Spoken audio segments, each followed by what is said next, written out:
아무튼 오늘 와서 뭐 크게 뭐 잘해놓은 건 없지만은 견학하시고 집에 가서 농가에 큰 도움이 되었으면 대단히 고맙겠습니다. 인사 말씀 이것으로 마치겠습니다. 감사합니다. 우리 미생물 생산 공장이고, 여기는 우리 센터, 기술센터하고 같이 운영을 합니다. 기술센터에서 미생물 배양소가 있습니다. 그래서 종균을 가져오고, 그 다음에 베이스 사료하고 여기에서 생산해서 이렇게 나갑니다. 월 생산 규모는 월 한 50톤 정도 되고, 생산하고 판매하고 비슷하게 진행하고 있습니다. 고성군의 한우, 양돈, 양계, 그리고 타 지역에도, 타 지자체에서도 우리 여기에 매출의 한 30%는 타 지자체에서 가져갑니다. 10에 7승계 내지 8승계 정도 나오고 맞추고 있습니다. 우리 협회에 처음 했던 사업이고, 이 미생물 공장이 우리 협회가 처음 했던 사업이고, 그 다음에 이제 나중에 같이 보는데, 발효사료 공장도 하고, 또 다음 달부터 육가공 공장도 착공이 들어갈 겁니다. 5가지 이행균을 씁니다. 총 5종의 이행균을 쓰는데, 기술센터에, 농업기술센터 미생물 배양실이 있습니다. 거기서 종균을 매일 생산을 합니다. 거기 종균을 거기서 받아가지고, 이렇게 하는 것입니다. 예. 아니, 미생물을 액상으로 가져오거든요. 액상을 가져가지고, 요 베이스 사료, 저기에 베이스 사료하고 혼합을 해서, 그렇게 해서 여기서 배양을 시키는 거죠. 이 기계 속에서 배양을 시켜가지고. 그 베이스 사료는 일반 우리 사료하고는 다른? 아니, 그거는 프로그램이 틀립니다, 다. 우리가 프로그램을 농협 사료에 줘가지고 농협 사료에서 그걸 만들어가지고 우리가 받아옵니다. 이게 베이스 사료 가져오는 거예요. 만드는 방법을 간단하게 이야기하면, 이 베이스 사료에다가 종균을 혼합을 해서 배양을 시켜서 제품이 나옵니다. 지금 여기에 판매 가격은 우리가 회원이나 비회원이나 똑같이 균일하게 판매하고 있습니다. 판매 가격은 호당 1,100원으로, 11,000원으로 이렇게 판매를 하고 있습니다. 20kg입니다.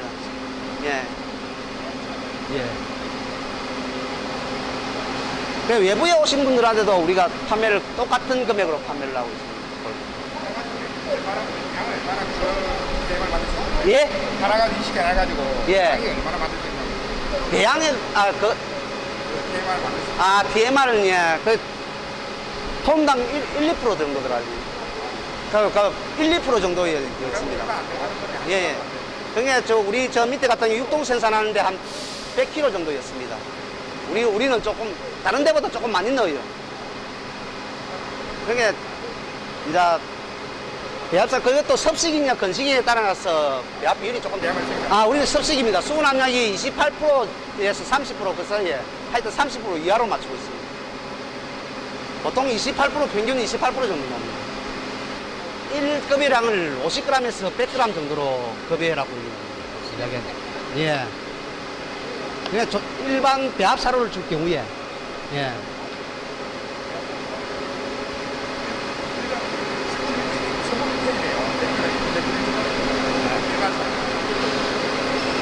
비율이 1000분의 1 됩니까? 100분의 1 정도 되죠. 그 정도 될 겁니다. 종균은 한 10에 9성계 정도 나옵니다. 우리 기술센터에. 탄성이 올라가면 10배거든요. 10에 7성계, 10에 6성계 10배가 10에 7성계고, 탄성이 올라가면 10배지 않습니까? 곱하기 한 번 더 하니까, 10을 더 하니까. 그게 10에 6성계하고 10에 9성계하는 1000배 차이죠. 유효기간은 우리는 표기는 한 달 해놨는데 실질적으로 무만 나면 2달 이상 갑니다. 종균이 또 2차 발효가 일어나니까 최대한 고정기간은 공기가 들어가면 그때부터는 부피하기 시작하는 거죠. 한 번 뜯으면 최대한 빨리 먹이는 거예요.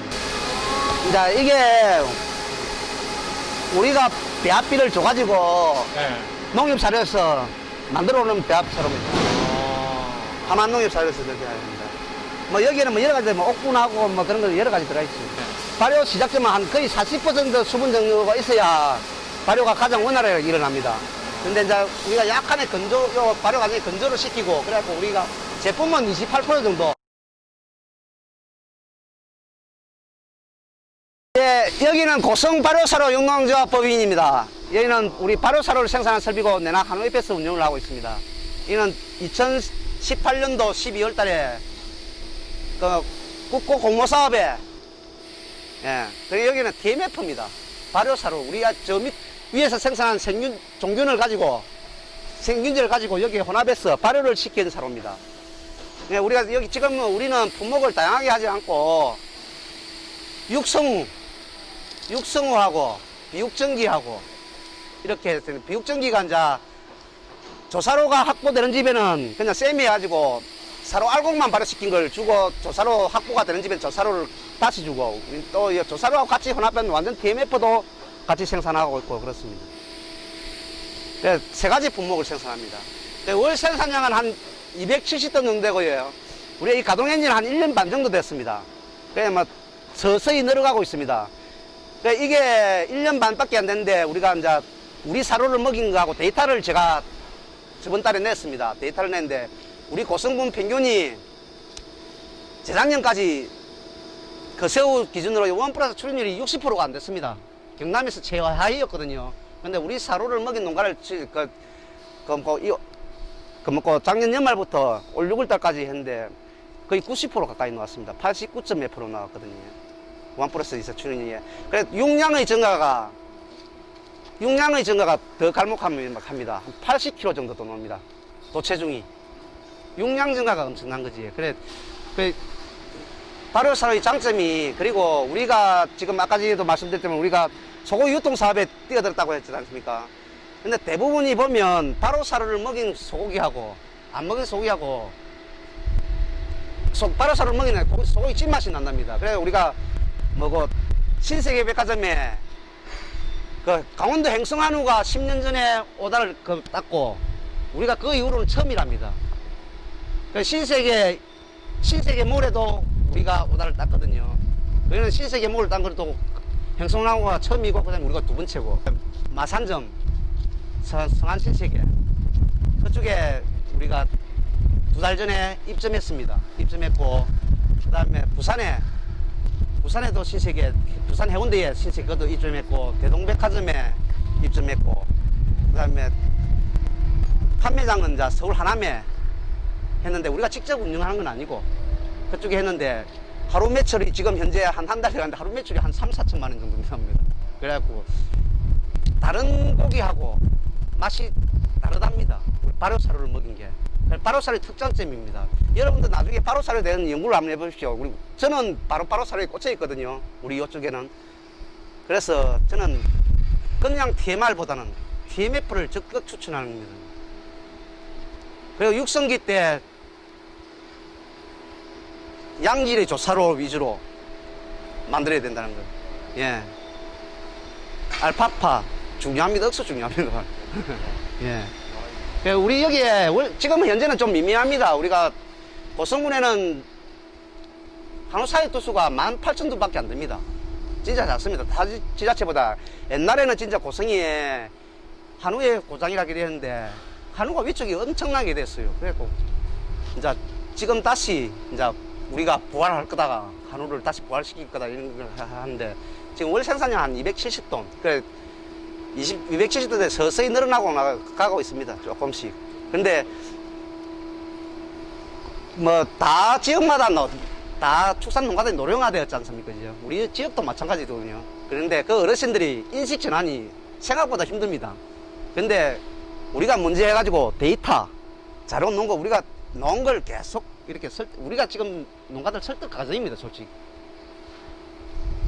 연세 드신 분들의 인식 전환은 상당히 힘듭니다. 교육하면 된다고 해서 인식이 바뀌는 건 아니거든요. 우리 젊은 분들은 그렇지만은 연세 드신 분은 안 그렇다고 해요. 그래서 우리 생산량이 급격히 늘어나지 않는 이유가 그것 때문이 됐습니다. 지금 이제 데이터가 이제 놓으니까 우리가 자료를 내밀 게 있으니까 이제 지금 조금씩 늘어나고 있습니다. 지금 육성후부터 이제 지금 늘어나고 있거든요. 이렇게 계속 늘어나고 있습니다. 후기도 있습니다. 지금 우리 비육전기 해가지고 이제 다 품종을 하니 그게 힘들고 우리 후기는 전기를 계속 가는데 후기에 이제 약간 그 뭐고 탄수화물 함량의 그 드레싱을 조금 해주는 거 후기 쪽에는. 예. 전기에다가 드레싱을 조금 구기는 이렇게. 예. 예. 다 품종을 가면 생산 설비도 안 되고, 솔직히 지금 우리 생산 설비가 너무 모자라거든요. 배합기 한 대, 충진기 한 대, 이렇게 갖고 있습니다. 내년에 이제 지금 또 한 대 더, 저쪽으로 이만한 규모로 지어가지고 한 대 더 낳으려고 생각하고 있습니다. 저 미생물에다가 요 건초를 섞어가지고. 예, 미생물 여기다 하고 이거 있습니다. 건초는 뭡니까? 요는 수입 건초하고 국내산 조사로하고 같이 씁니다. 근데 국내산 조사로가 아무리 좋다고 해도 진짜 수입 건초를 못 따라거든요. 근데 우리가 정부 사업을 하려면 국내산 조사로를 안 쓰면 안 되게 돼 있습니다. 그래서 형식상 우리 국내산 조사로를 쓰고 있는 거예요. 근데 실질적으로는 우리가 여기에 들어가는 이제 육성국도 들어가는 그 조사로 종류가 알팔파, 클라임, 폴페스큐 그렇게 들어가고 그 다음에 우리가 국내산 조사로 좀 일부 조금 들어가고 이렇게. 몇 집 들어갑니까? 볏짚은 아니었습니다. 볏짚은 잘못하면 공장 곰팡이 놓으면 큰일 납니다. 조사로가 안 들어있는 거거든요. 이거는 조사로가 포함된 거고. 그래, 이 포장지를 아직 못 만들어갖고 요것에 이래 했는데 이는 조사로가 안 드는 겁니다. 그냥 사료만 바로 시킨 거예요. 예. 그건 왜 이렇게 만드냐면 조사로 생산 많이 하지 않습니까? 농가별로. 그러면 조사로를 이거까지 다 갈아입으면 안 되니까 조사로 생산이 많이 되는 농가는 이것만 먹이고 조사로를 따로 급여하고 이렇게 하고, 조사로 생산이 힘든 농가들은 이렇게 다 섞이는 걸 쓰고 이렇게 하고. 괜찮다. 나는 거네. 예. 섞인 거 같은 경우는 키로당 단가가 어떻게 이거는 지금 20kg에 6,700원입니다. 335원이네요. 예.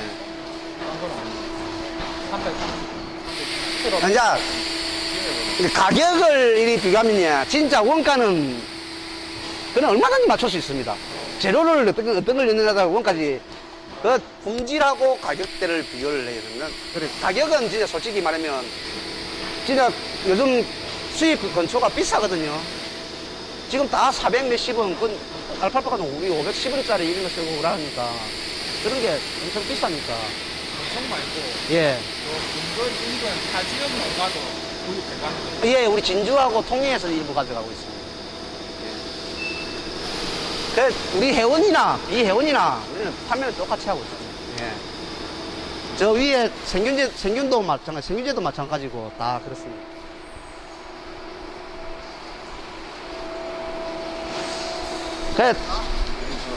이 설비는 그렇게 그 사람이 우리 미흡합니다. 조금 시작한 지 얼마 안 됐고 서서히 이제 잡아가려고 하는 그런 단계고 그렇습니다. 비지 같은 경우에 우리 있다니까 비지도 다 틀립니다. 공장마다 비지도 다 틀립니다.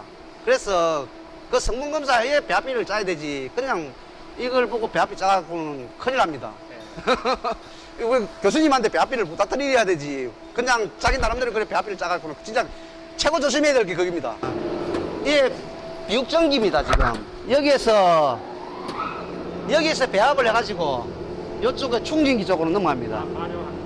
여기에서는 칼날이가 달리지만 충기에는 칼날이 없거든요. 그러면 계속 여기에서 돌리면 포장하는 동안에 너무 잘게 부서질 수 있다 아닙니까? 그래서 여기에서 하고 충진기로 넘어가가지고 저쪽에서 이제 포장하는 거예요. 5,500kg 생산, 5.5톤 생산하거든요, 한 돌 때. 이게 2개 들어갑니다. 2개야. 예, 이게 2개 들어가고, 그 다음에 건초 들어가고, 그렇습니다. 이거는 라이 공포입니다. 예.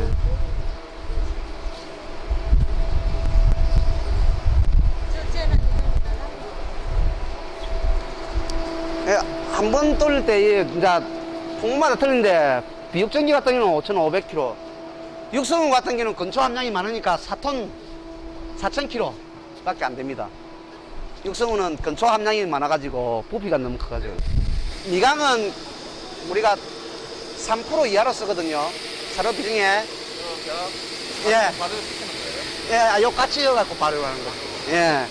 3% 이하를 씁니다. 이건 많이 쓰면 문제가 발생하기 때문에 5% 이하로 쓰라고 되어 있거든요. 그래서 우리는 3% 정도 넣고 있습니다. 미강입니다.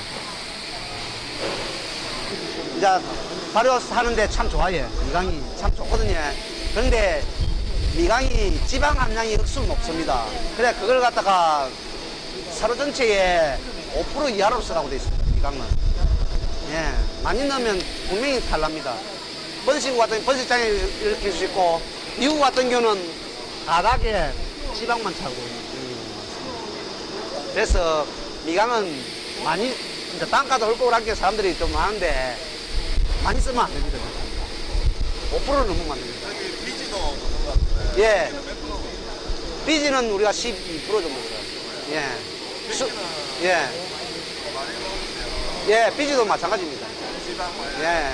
그래서 삐지도 함량을 20% 이상을 쓰지 말라고 되어 있거든요. 그래서 우리 12%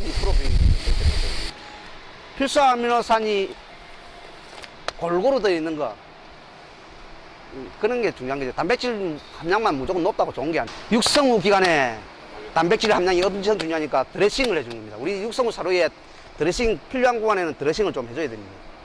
그래야 육성 후 기간 때는 가장 중요한 게 단백질 함량입니다. 단백질하고 양질의 단백질, 그것도 저것 단백질을 쓰면 안 되고 양질의 단백질을 많이 공급해주면 육성 후 기간이 소 성적을 좌우합니다.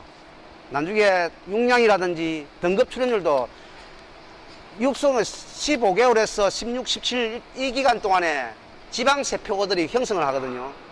근내 지방에. 나중에 이제 후기로 가면 그 지방들이 비대해지는 거죠. 지방세포 형성기에 단백질이 엄청, 지방세포 형성하는데 지방을 주는 게 아니고 단백질을 줘야 됩니다. 지방세포를 만드는 것도 단백질이 만드는 거예요. 형성하는 겁니다. 그래서 양질의 단백질이 엄청 중요합니다. 그래서 그때 우리가 드레싱을 해주기 위해서 이게 엄청 비쌉니다, 이게. 예, 이 20kg인데 14,000 얼마인가 그렇습니다. 이게 상당히 비쌉니다. 그러니까 우리 한 1kg 정도. 는 자, 베이스하고 같이 1차 발효를 시키고, 발효가 된 거를, 저거를 일부 농가들은 자기 집에 가져가서 활용하시는 분들도 있습니다. 방법은 여러 가지겠죠. 탑드레싱 또는 자기 집에서, 나는 우리 집에서 TMR을 만들란다. 그러면 여기 걸 가져가 가지고 하는 경우, 그런 경우도 있겠죠, 그죠? 그 다음에 여기에서는 또 만들어진 거를 우리가 두 번째 갔다, 그죠? 발효사료 저쪽으로 갔다, 그죠? 거기에서도 만들어지는 형태가 여러 가지가 있었습니다. 우리 국장님께서 설명을 해주셨던 완제품이 된 TMR, 또 세미 TMR이라고 그럽니다. 부분 TMR, 세미 TMR 이렇게 표현하는데, 저 사료는 안 들어갔고 배합 사료, 공유 사료만 들어가 있는 상태에서 발효된 거, 이렇게 두 종류가 크게 있었다, 그죠? 물론 뭐 육성기 사료하고 비육성기 사료하고 이렇게도 있긴 있었지만, 만드는 형태를 보면은 크게 그렇게도 볼 수 있을 것 같아요. 자, 이렇게 크게 흐름이 이렇게 지금 발효 사료라는 거를 만들고 이용이 되고 있다. 그 시스템이고, 이게 돌아보시면서 여러분들이 혹시 궁금하셨던 게 계시면은, 제가 좀 늦게 와서 그 차를 둘러보지는 못해가지고 드시는데, 여기는 액상 미생물로 가지고만 대매 거를 만드는 겁니다. 그때 안 들으셨구나. 네. 기술센터에서 이제 우리 미생물 만들기 종균 있지 않습니까? 예. 종균을 기술센터 미생물 배양실이 있습니다. 거기서 종균을 만듭니다. 거기는 한 10에 9승계 정도 나오거든요. 저희 총진 교수가. 그러니까 그걸 가져가지고 우리 이 공장에서 배지사료하고 수분을 맞춰가지고 그 액상된 종균을 넣어가지고 발효를 시켰어. 예. 그게 이제 완제품이 나온 겁니다. 이제 3, 4일 동안 저 기계 안에서 발효가 되거든요. 예. 그 기계 안에서 발효돼갖고 이제 포장 20kg 단위로 포장을 합니다. 예. 그 종균을 이제 저 밑에 공장에 사료 생산하는데 또 종균을 투입하지요. 우리 생산한 거. 종균이 아니고 우리 제품을, 미생물 제품을, 생리 제품을. 그럼 여기서 발효할 때 온도로 몇 도 정도 올리가지고 이상해요? 온도는 계절별로 틀립니다. 우리가 처음에 기계 바꾸고 나서 여러 가지 편차의 온도를 두고 뭐 시험해갖고 데이터 내갖고 이제 균수 파악을 하고 그랬거든요. 뭐 그런 계절별로 다 온도가 다 틀립니다. 그래서 진짜 그것도 진짜 미세하게 그게 작용을 많이 하더라고요. 처음에 우리가 기계 바꾼 지 몇 달 안 됐거든요. 이제 새로 바꾸고 나서 기계가 옛날에 있던 기계하고 방식이 틀리니까 뭐 여러 번 시험 생산하면서 이제 데이터를 뽑아가면서 계속 검사. 우리 박사님이 많이 도와주셨습니다. 박사님이 많이 도와주셔가지고 우리가 빨리 안정을 찾은 거죠. 그 온도는 계절별로 틀리고 다 예끝마다 틀립니다. 그럼 여기서 미생물을 생산해가지고 저쪽에 가서 예. 바로 세매법 원료를 이제 섞어가지고 예. 요리하면 얼마 정도 들나? 미생물은 한 2% 정도밖에 안 들어갑니다. 미생물. 예, 미생물은 한 2% 정도 들어가면 이제 그 이제 발효하는 조건이 뭐 온도, 수분, 영양, 뭐 또 그다음 pH도 들어가지, pH도 뭐 들어가는데 그런 요건만 갖춰지면, 요건만 잘 갖춰지면 뭐 미생물은 잘 되시랍니다. 그럼 저기서 배합할 때 그러면 그 온도를 올려가지고 기계 온도를 올려가 하는 겁니까? 아니면 자체 이제 우리 해가지고? 저쪽에 밑에서는 예. 단순 배합만 하고요. 예. 포장지 안에서 발효가 일어나게 합니다. 포장기 그죠? 예. 단순 배합만 해요. 그 포장 키로 수가 몇 키로 정도? 이제 제품에 따라 틀린데 우리 이제 TMF 같은 경우는 20kg 단위로 담고 예. 그건 세미 TMF 있지 않습니까? 세미 발효사로 그런 조사료가 안 들어가는 그는 25kg로 담고 또 600kg 톤백도 있습니다. 600kg 톤백은 뭐냐면 농가에 배합기가 있고 조사료가 많은 농가는 그 600kg 톤백을 들고 왔고 거기에다 조사료만 넣고 자기 집에서 피기가 주겠다 이런 게 해갖고 600kg 톤백으로 세미 사료를 600kg 톤백을 담아놓는 제품도 있습니다.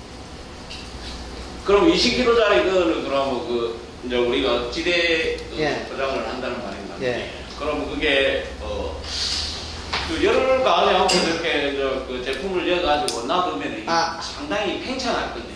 그 이제 제품에 아까 포장지에 보면 예, 압이 찬다니까 압이 차면 이제 뒤쪽으로 새게끔 뭐 그 포장지가 그렇게 돼 있습니다. 그게 특허라 하더라고. 그것도 이렇게 압이 차면 뒤쪽으로 공기가 빠지고 돼 있습니다. 압이 없으면 안 빠지고 어느 정도 일정 압이 되면 쫙 빠지고 외부공기는 안 들어가고. 외부공기는 안 들어가고. 예. 그 포장지 그 뒤에 보면 할 때 그렇게 이렇게 꼬부라지가 뭐 이렇게 돼 있대요. 그러니까 그게 그 특허라 하더라고 그것도. 그럼 그 포장을 해가지고 압이 찼을 때 이제 어느 시간이 지나면은 잘 가라앉잖아. 예, 가라앉죠. 그게 그럼 며칠 정도? 그거는 이제 다 계절마다 틀리고 온도 차이 틀리고 제품마다 다 틀립니다. 뭐 정확하게 며칠이라고 이렇게 말씀드려. 근데 보통 보면 요즘 날씨에는 일주일 안에 발효가 다 됩니다. 일주일 안에 발효가 되고 겨울에는 좀 더 걸리고 요즘은 한 3, 4일만 돼도 발효가 어느 정도 진행이 됩니다. 날씨가 따라 날씨에 따라서 또 많이 틀어지고 그렇습니다.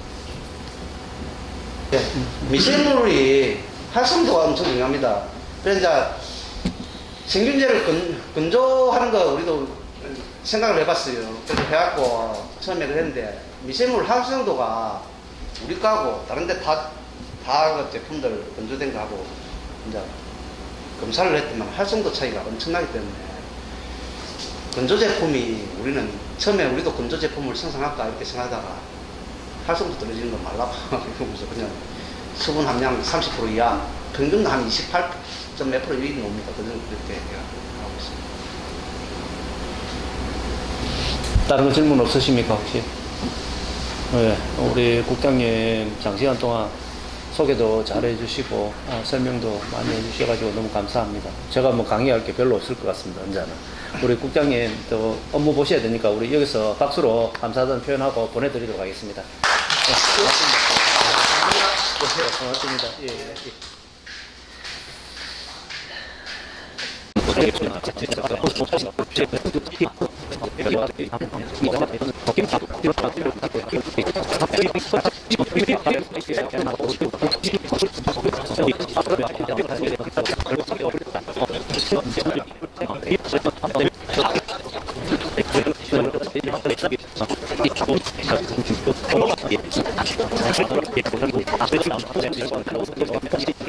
오늘 우리가 생균제 제조하고 이용 이렇게 강의 주제인데 생균제가 뭐라고 생각하십니까 여러분들?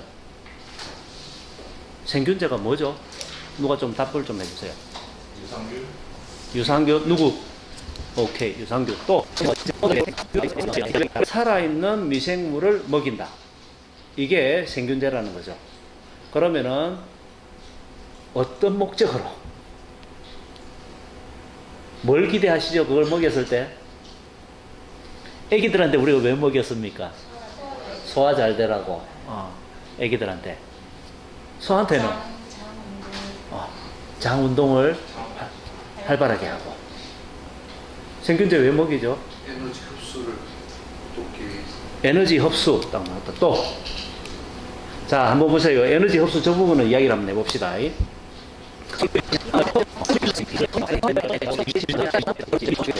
자, 사료를 급여하는 목적은 소한테 에너지를 공급해줘가지고 그것을 섭취했고, 그 다음에 대사 과정 중에서 소화를 시켜가지고 에너지를 흡수하고, 자기가 이용하고 남은 것이 축적되면서 이렇게 자 살이 찌고 한다 그죠? 미생물은 그러면은 아까 소화 이야기했죠. 미생물도 이런 역할을 해줍니다.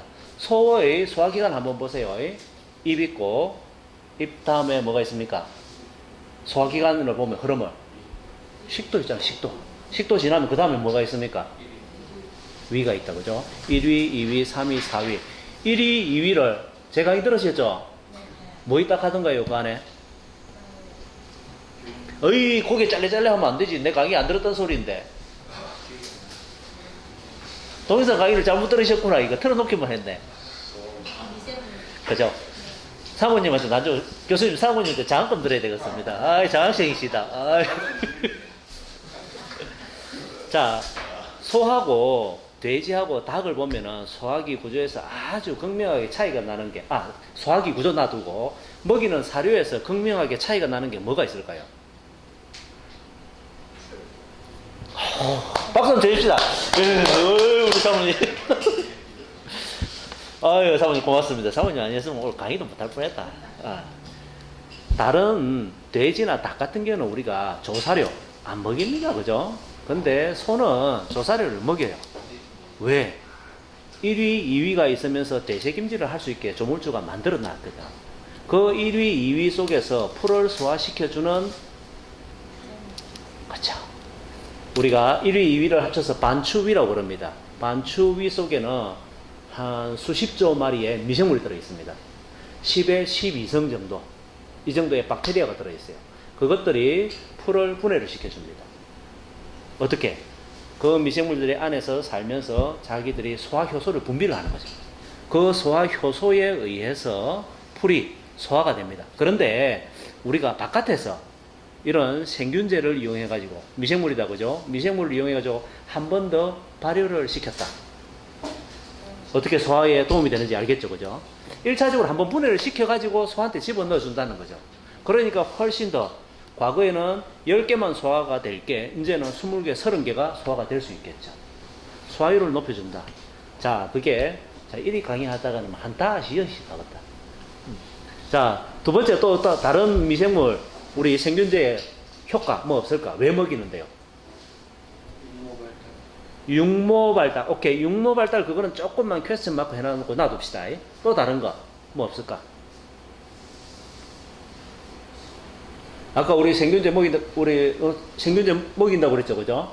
네. 왜 먹이죠? 옆집에서 미라 함께네. 오케이. 야, 진짜, 장학생. 장학생이 확실히. 자, 이거는 이제 제가 예상했던 답이 아닌 이제 다른 답인데, 자, 이제 사모님 말씀하셨던 것도 맞아요. 여러분들 분변에서 냄새가 난다, 그죠? 우리 축사에서 악취가 난다. 그 악취 어디서 나는 겁니까? 똥에서 난다, 그죠? 이제 똥에 들어있는 성분적으로 봤을 때는 우리가 사료든지 어떤 물체든지 있으면은, 그죠? 거기에는 우리가 유기물하고 무기물로 분류를 할 수 있습니다. 유기물이라고 그러는 것은 탄소가 들어있는 거. 불에 대 가지고 쉽게 말해서 불에 탈 수 있는 거. 불에 탈 수 있는 거. 무기물이라는 거는 우리 광물질. 불에 안 탑니다. 자, 그러면은 악취가 나는 거는 이쪽입니다. 유기물. 유기물이라는 거는 실제로, 자, 똥 그거는 우리가 사료에서 유래한 겁니다. 그죠? 대사 과정 중에서 100% 다 소화가 돼버렸다. 똥 나올 게 없다. 그죠? 극단적으로 이렇게 이야기를 했을 때. 그러면은 냄새 날 게 있습니까? 없습니까? 생균제를 먹였을 때에 축사 내에 악취가 덜 난다는 게 그겁니다. 궁극적으로 사료 속에 들어있는 유기물의 소화율이 높아지니까 축사 내에서 악취가 덜 난다. 그 다음에 두 번째로는 뭔가 하면은 소들이 우리 사람처럼 막 숟가락으로 떠먹는 게 아니고 입으로 먹는다, 그죠? 입으로 먹다가 보니까 옆으로 좀 흘리기도 해. 칠칠 맞고로. 바닥 안에서 조금씩 흘리고 그러면은 그 사료 속에 들어있던 미생물이 축사 바닥에 이렇게 접종이 됩니다. 그러면은 그 미생물들이 축사 바닥에서 발생하는 냄새 성분들, 암모니아나 황화수소 이런 것들을 미생물들이 흡착을 해버립니다. 미생물들이 이용을 한다는 거죠. 그래가지고 축사 바닥에서 악취를 저감시켜주는 그런 효과도 있습니다. 근데 궁극적으로 1차적으로는 소화율이 높아지니까 분변으로 나오는 유기물 양이 적어지니까, 다시 말해서 이런 이제 악취를 발생시킬 수 있는 원인이 적어지니까. 오케이, 사모님 감사합니다. 또 다른 거 없을까요? 제일 중요한 것도 하나 더 있는데, 이거 여러 가지가 있기는 있지만 또 하나, 이게 중요한 거 있는데, 생균제가 과거에도 이렇게 많이 활용됐었을까? 어떤 제도 하나 때문에 이게 생균제가 이렇게 아주 붐을 타게 됐습니다. 환경 그거는 아까 이제 이것도 환경도 간접적으로 영향이 있습니다. 환경 부분은 사모님 이야기하셨던 이제 냄새 이거하고 조금 더 직접적으로 연관이 있고, 간접적으로 환경도 지금 영향이 있는 부분입니다. 요게 뭘까요? 오케이, 비슷하게 왔다. 그 조금만 더. 어떤 제도 때문에 뭘 못 쓰게 만들어졌어요? 그렇지. 역시 사모님, 진짜 작업금 드려야 될 판이다 이거. 우리 젊은 친구들 2007년도 아니다 2017년 아니다 2007년도 2011년도 7월달 맞을 겁니다. 아마 제 기억이 맞으면 우리나라에서 사료 속에 첨가하는 항생제라는 게 뭔지 알죠? 그죠? 소 좀 더 건강하게 해라. 그 다음에 어떤 바이러스나 다른 질병이 오는 걸 좀 막아주려고. 그 다음에 항생제 중에서도 성장을 촉진시키는 항생제도 있었습니다. 그런 것들을 사료회사에서 사료 속에 넣어가지고 배합할 때 같이 이때까지 만들었었어요. 근데 2011년도 7월 달부터 해가지고 법적으로 사료 내에는 항생제를 절대 못 넣게 막아버렸습니다. 그러니까 어떻게 했어요? 그걸 뭔가 대체해 줄 수 있는 게 있어야지. 여러 가지 천연 물질도 찾아보고 소를 건강하게도 해주고 성장도 촉진시켜 줄 수 있는 그런 걸 찾고 했는데, 아직 이런 천연물 중에서는 한계가 있고, 지금 가장 많이 개발되어 있고 활용이 되고 있는 게 미생물입니다. 자, 다시 정리합니다. 소화율, 소가 건강해지도록, 그 다음에 냄새, 축사 환경. 자, 요런 것들이 생균제를 이용하는 목적입니다. 자, 아까 생균제를 이용하는 농장에서, 그리고 여러분들이 요 돌아보시는 그 견학하는 중에서, 그러면은 생균제 종류가 하나밖에 없을까요? 다시 말해서 미생물 종류가 하나밖에 없을까? 어떤 미생물 보셨습니까, 여러분들? 효모균 사모님 보셨고, 또 고초균 맞습니다. 또 생균제를 제조하고 이용을 할 때 근본적으로, 그죠? 여러분들이 알아야 될 게, 내가 왜 이걸 쓰는지, 어떤 목적으로 내가 쓸 건지에 대해서 여러분들이 방향이 설정이 돼야 돼요. 어떤 사람은 우리 이쪽에 하만의 사장님처럼 번시구에다 왜 쓰실까?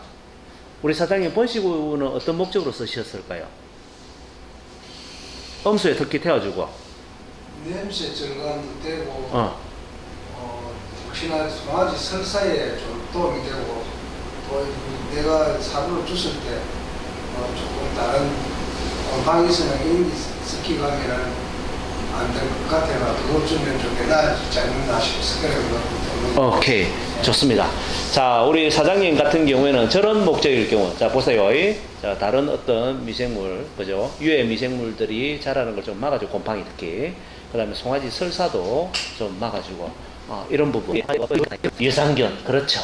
우리 사장님처럼 이런 목적이라면은 유산균이 주 위주가 돼야 됩니다. 유산균을 보면은 얘네들은 천연적으로 항균, 쟤네들이 자라면서, 그죠? 저는 미생물 똥이라고 그럽니다. 미생물들이 성장을 하면서 분비해 놓은 대사산물, 그 중에서는 보면은 유산균은 천연 항생제가 아주 많습니다. 그래서 유해 미생물들의 성장을 억제시키는 효과가 상당히 다른 우리 생균제 미생물보다는 월등히 강합니다. 그래서 유산균 위주의, 근데 이제 엄수에 다들 타 먹이는 거는 다시 한번 조금 생각해 볼 필요가 있습니다. 왜 그런가 하면 엄수에 타 먹이면은 겨울 같은 경우는 괜찮은데, 자, 여름에 한번 보세요. 여러분들 집에 돌아가면은 오늘 물통 한번 가보세요. 소가 사료 먹고 와서 물 먹을 때 입안에 들어있던 사료가 거기 떨어져 있습니다. 그죠? 여름 같은 경우는 이틀 아니면 3일 지나면 다 썩어 있습니다. 맞죠? 탁 손으로 떠가지고 냄새 한번 맡아보세요. 썩은 냄새 납니다. 그러면은 그 썩은 냄새가 난다는 거는 유해 미생물이 자랐다는 거고, 그 안에는 사료 때문에 유기물이 있다. 그죠? 그러면은 유해 미생물들도 잘 자라고 유산균도 자라면서 뭔 일이 생기는가 하면 니프를 막아버립니다. 엄수 나오는 구멍을 막아버린다는 거죠. 부패가 쉽게 일어날 겁니다. 그래서 물에다가 타주는 거는 좀 조심. 처음에는 물통이 저 부가 해가지고 처음에는 잘 대부분 나이 딱 아끼거든. 그렇죠. 그래서 아이들이 통마도 딱 그러시면은 이제 괜찮고, 물에다 부으면 안 됩니다. 미생물 제조. 겨울에는 괜찮은데 여름은 그렇죠. 그래서 조심해야 되고, 직접적으로는 사료에다가 주는 게 가장 좋습니다. 사료에다가. 그 다음에 저기 또 아까 다른 이제 저 미생물 제제, 생균제 급여하고 있는 친구들 혹시 어떤 미생물이 들어있는지 본 적이 있습니까? 봐봐요. 남이 좋다한 게는 그냥 계속 먹이고 있는 거라. 생균제를 활용을 할 때 첫 번째 어떤 목적으로 활용하는지, 그 다음에 어떤 미생물이 들어있는지. 자, 사모님 아까 효모균, 호초균, 지금 또 뭔 이야기 나왔었죠? 우리 사장님 유산균. 요 세 개가 대표적으로 우리가 사료에 활용하는 미생물 종류입니다. 물론 유산균 밑에도 여러 종류가 있습니다. 근데 우리가 크게 현장에서 이야기할 때 유산균, 효모균, 호초균. 근데 고성에 여기 혹시 다른 균 보신 거 있습니까? 한 개가 더 있어요. 오, 잘 보셨네. 아이고, 광합성균. 광합성균 이거는 일반적으로 저기 퇴비를 부숙시킬 때 많이 활용을 합니다. 퇴비를 부숙시킬 때. 그래서 이렇게 사료용으로는 일반적으로 잘 활용을 하지 않는데 고성군에는 하고 있어요. 저게 잘못됐다는 게 아니고 왜 하고 있는지는 잘은 모르겠고 일단은 하고 있습니다. 참고하세요.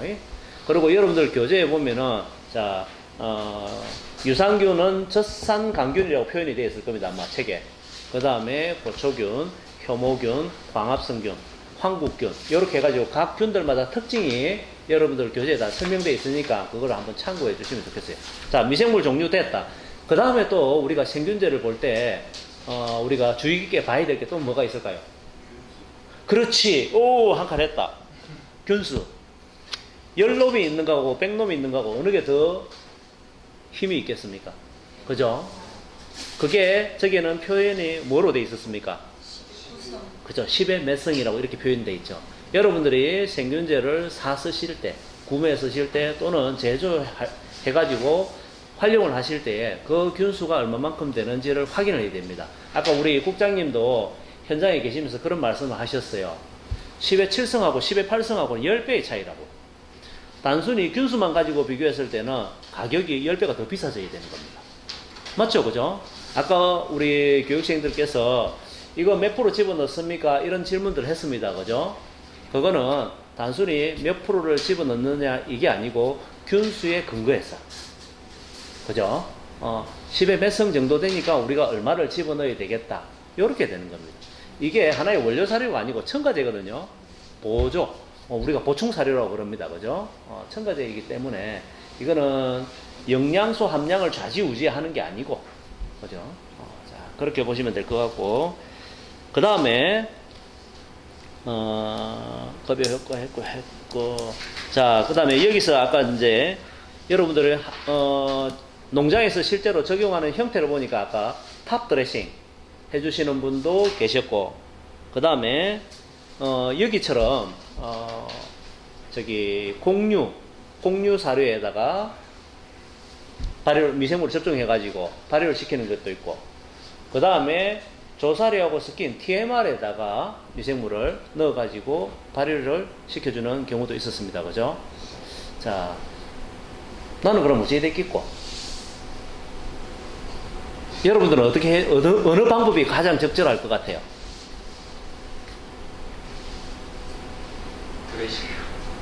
왜? 어떤 부분 때문에? 일단 급여도 용이하고, 급여가 용이하다. 오케이. 그 다음에 일단 먹는 거를 확인할 수 있으니까. 먹는 거를 확인할 수 있으니까.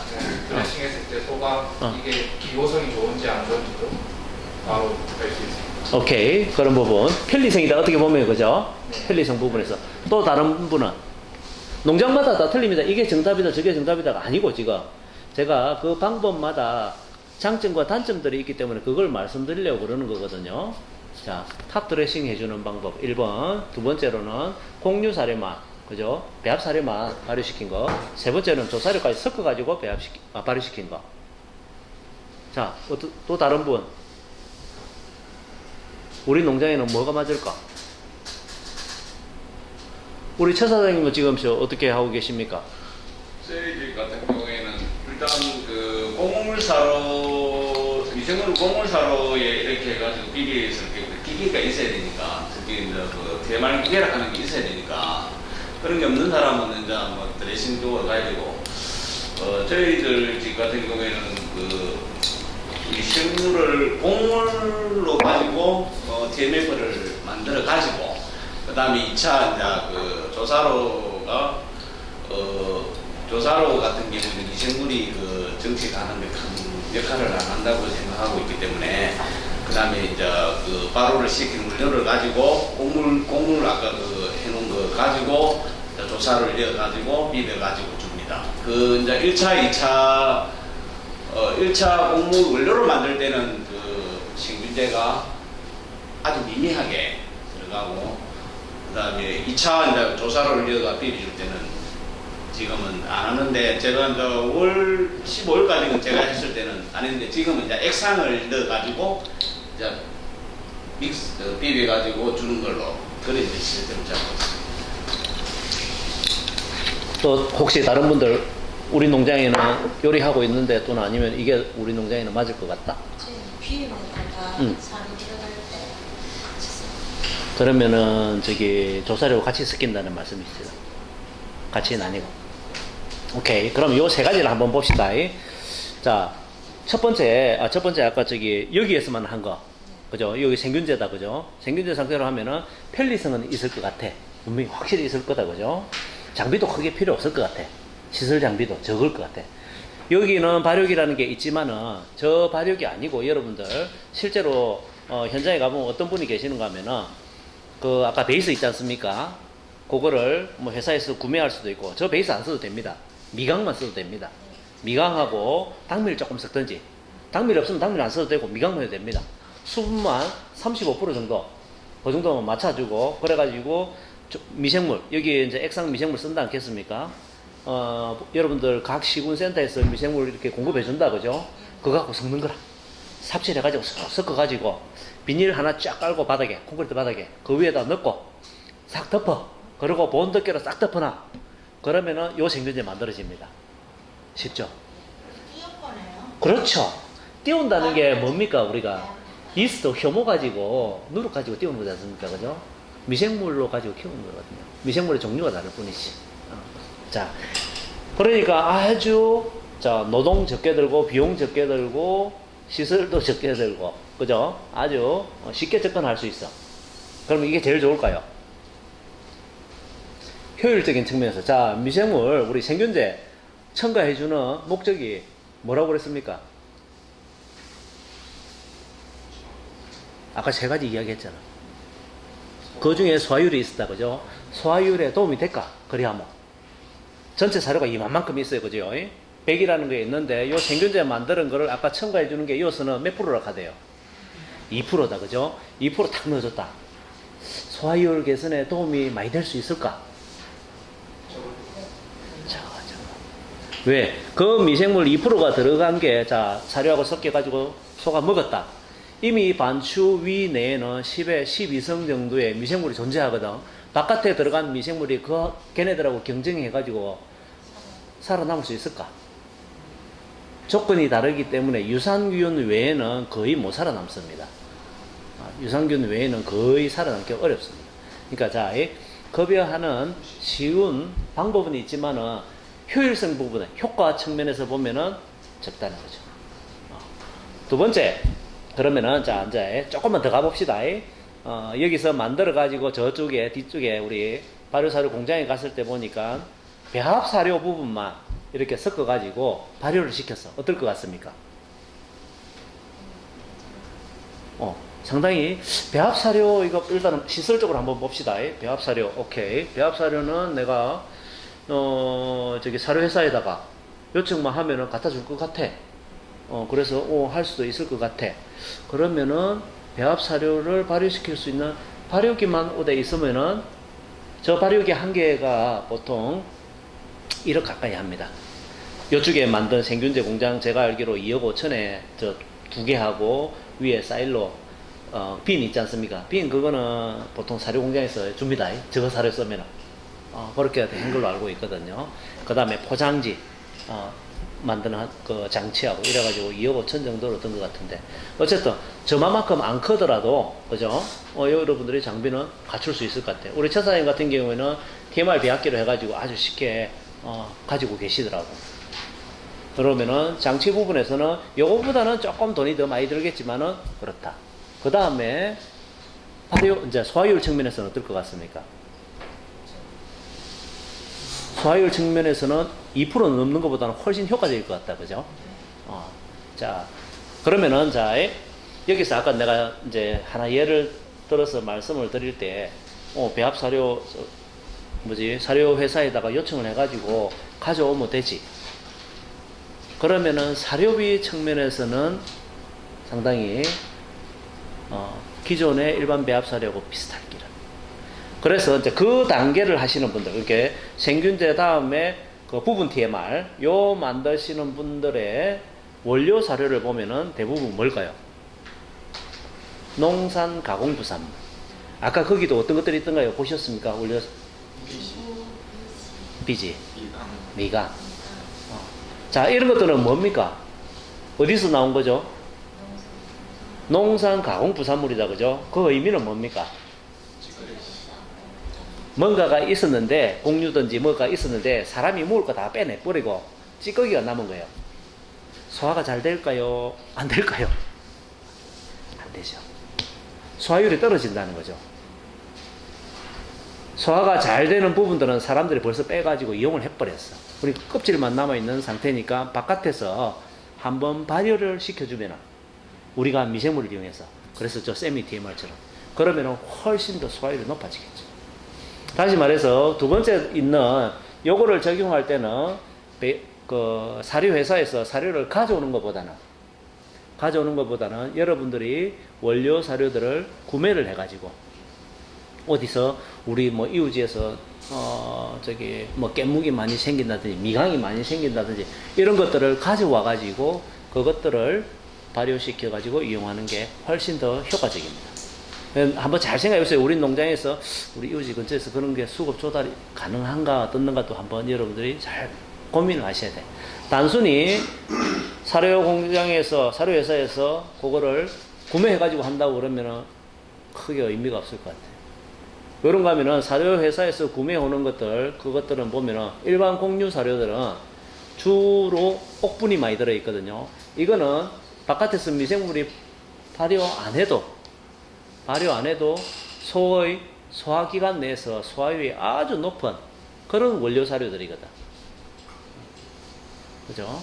자, 오케이. 그 다음에 이제 세 번째로 넘어가 봅시다. 세 번째는 이제 조사료까지 들어갔어. 자, 소화율 측면에서 보면 어떻겠습니까? 소화율 측면에서는, 전체 사료의 소화율 측면에서 보면 최고겠죠. 세 개 방법 중에서는. 그죠? 여기는 조금은 2%만 발효를 시켰는데, 미생물 가지고. 여기에서는 부분 한 절반 정도로 예를 듭시다. 배합 사료만 이제 발효를 시켰으니까, 절반을 발효시켰으니까 훨씬 더 소화율이 높아질 거고, 이거는 사료 전체를 발효를 시켰으니까 훨씬 더 소화율이 높아지겠죠. 그죠? 그러면 이걸 쓰면 되겠네. 대가. 자, 이제 장비가 많이 필요합니다. 시설 장비들이 많이 필요하다는 거죠. 두 번째 같은 경우에는 이제 내가 안정적으로 원료 사료를 수급할 수 있는 이런 이제 루트가 있어야 돼. 근데 세 번째 같은 경우는 그거 플러스 장비도 같이 있어야 돼. 조사료도 세절시켜 줄 수 있는, 아까 첫 번째 그 기계 아까 뚜껑 열었을 때 그죠? 그 밑에 들어있는 게 오그거든. 오그 이게 칼날이 두 개가 한 개 내 두 개가 돌아가면서 밑에 조사료를 잘라줍니다. 이런 장비들이 있어야 됩니다. 장비들이 없는 상태에서는 활용하기가 문제가 있습니다. 그리고 정확하게 이게 어떤 이제 규모의 농장이 되어야 된다 이렇게 말하기 정의하기는 좀 어렵지만 그래도 200두 이상 정도의 농장이 되어야만이 저렇게 우리가 아까 저기 TMR을 발효시킨 거 TMF로 이렇게 넘어갈 수 있습니다. 그래서 그 부분은 여러분들 참고를 하시고 자 생균제를 이용할 때 우리 농장에 어떤 목적으로 이용할 건지 우리 집에 송아지 설사가 많이 생기는지 아니면 축사 바닥에 냄새가 많이 나는지 소가 잘 안 크는지 뭐 이런 목적들을 여러분들 체크를 하시고 그 다음에 미생물 어떤 미생물을 쓸 건지 그리고 미생물을 키웠을 때 균수가 얼마가 되는지 그죠? 그 다음에 적용을 할 때에 농장에서 나는 여기 생균제 형태로 적용을 하겠다 또는 부분 TMR 아까 배합 사료만 그죠? 공유 사료만 이렇게 발효시킨 부분 TMR 형태로 나는 하겠다. 또는 전체 TMR을 발효시킨 TMF로 가겠다. 이런 것들을 결정을 해야 됩니다. 오케이. 시간이 지금 3시 반이거든요. 상당히 많이 됐다, 그죠?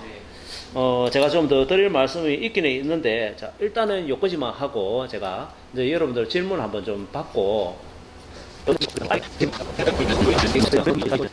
첫 번째 미생물은 산소가 있어야 잘 크는 놈을 우리가 호기성 미생물, 산소가 없어도 잘 크는 놈을 현기성 미생물, 그래서 호기성 미생물, 현기성 미생물 요 두 가지로 분류를 할 수 있습니다. 그럼 호기성 미생물이면 본인이 가지고 있는 게 호기적인 조건을 만들어줘야지. 그러면 잘 크겠죠. 현기성 미생물이면 현기적인 조건, 이런 만들어줘야지. 두 개가 섞여 있다. 야, 곤란하다, 그죠? 상당히 곤란하다, 그죠? 그 다음에 자, 미생물마다 성장을 하는 온도 조건이 틀립니다. 그거는 여러분들 책에 나타내 놨습니다. 그죠? 유산균은 현기성균이고 적정 온도가 30에서 40도. 요 정도가 최적의 온도입니다. 일반적으로. 그 다음에 고초균, 그 다음에 효모균, 요것들은 호기성입니다. 호기성균인데 고초균 같은 경우에는 좀 이게 범위가 아주 넓습니다. 20에서 70도까지. 얘네들이 크면서 포자를 형성하기 때문에 고온에서도 상당히 견디는 능력이 있습니다. 효모균은 조금 예민해요. 15도에서 45도 온도가 너무 높아버리면 얘들 다 죽어버립니다. 그래서 저기 지금 생균제 만드는 저기 발효기 안에 일반적으로 우리가 이제 세팅을 해주는 게 35도에서 40도 정도를 세팅을 해줍니다. 언제를 위해서? 겨울을 위해서. 여름에는 실제적으로 온도 우리가 히팅을 안 시켜줘도 돼요.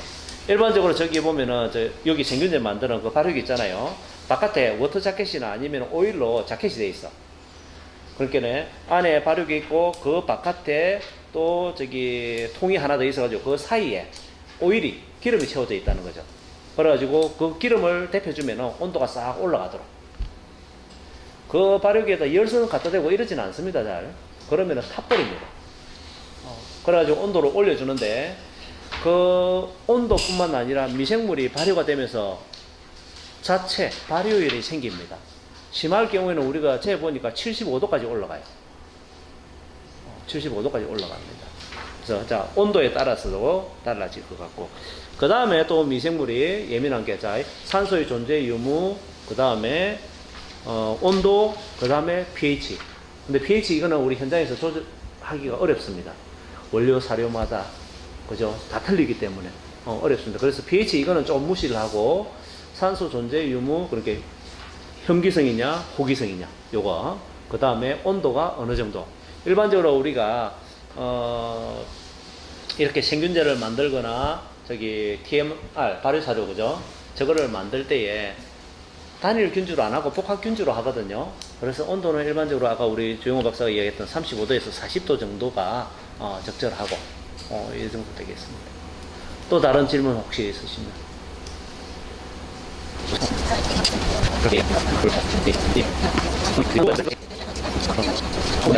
첫 번째 사모님께서 미강을 베이스로 해가지고 미생물 효모 위주다 그죠? 효모 위주로 해가지고 발효를 시켰습니다. 그리고 거기에 수분 조절하시고 또 미생물이 먹고 살 수 있도록 흑설탕도 좀 넣어주셨고 그렇게 해가지고 먹였더니 소한테에서 지방이 많이 침착되었다고 그럽니다. 혹시 여기에 대해서 조금 해결책, 뭐 보완책 아니면 또 왜 그렇게 됐는지 누가 혹시 답 가지고 계신 분 없을까요? 경험이나.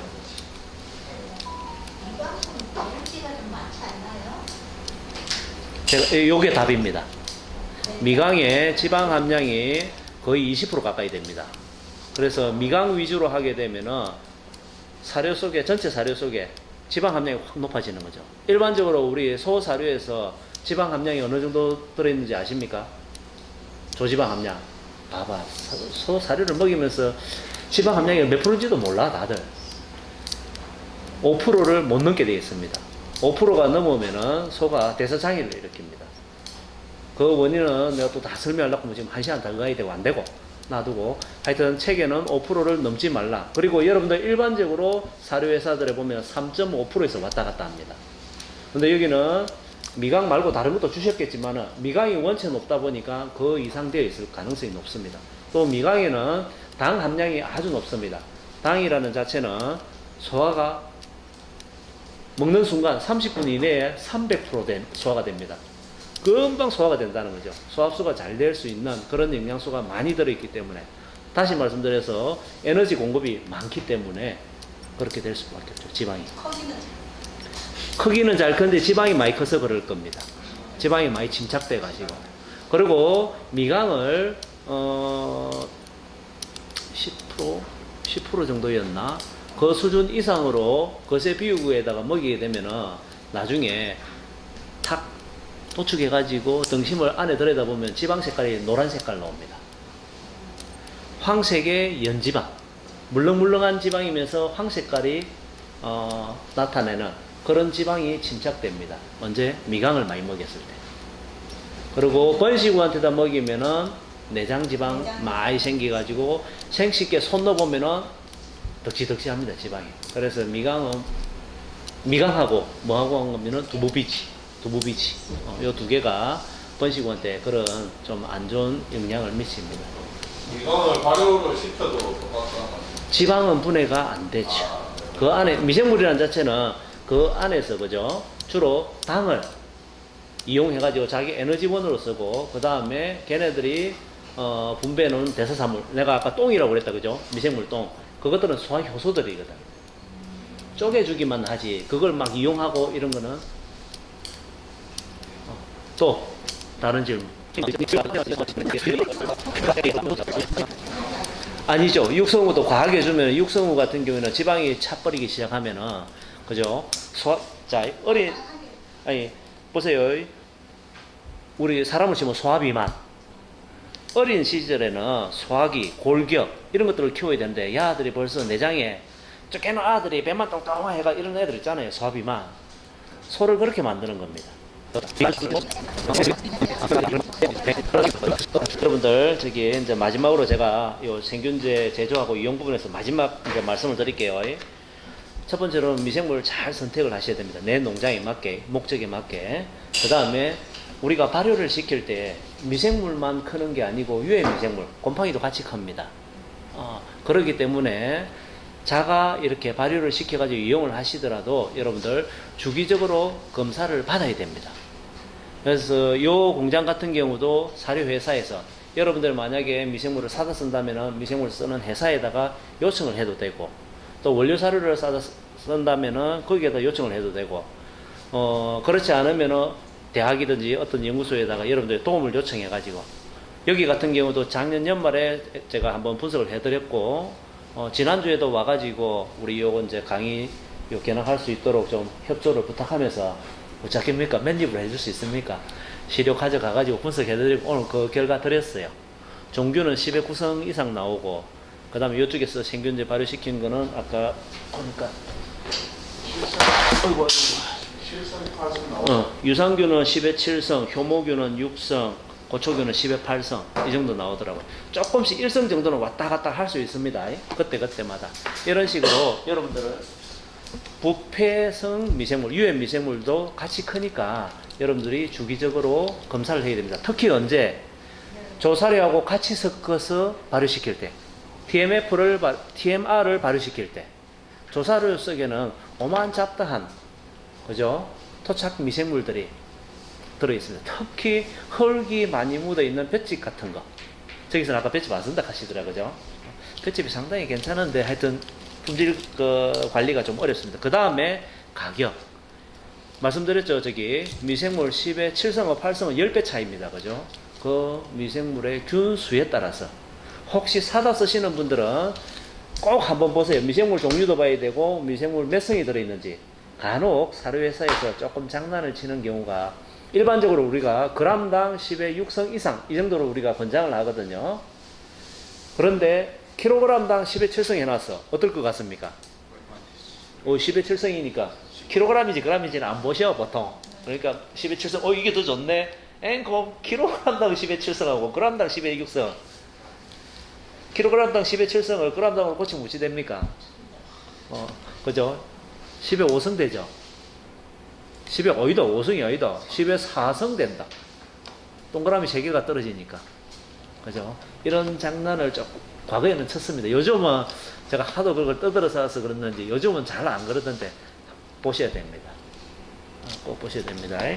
자, 그 정도까지. 그리고 여러분들 교재에는 사일리지에 관련되는 미생물 이런 것들도 있는데 그거는 아마 2학기 때 제가 사일리지 관련해서 강의할 기회가 있을 겁니다.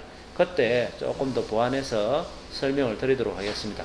산청 같은 경우는 그 고영진 사장한테 한번 확인해 보면은 같이 하는 게 있으니까 좀 도움을 줄 수도 있을 거예요. 여기까지가 제가 좀 부족하지만은 강의 마칠라 합니다. 마쳐도 되겠지요? 예. 예, 수고하셨습니다.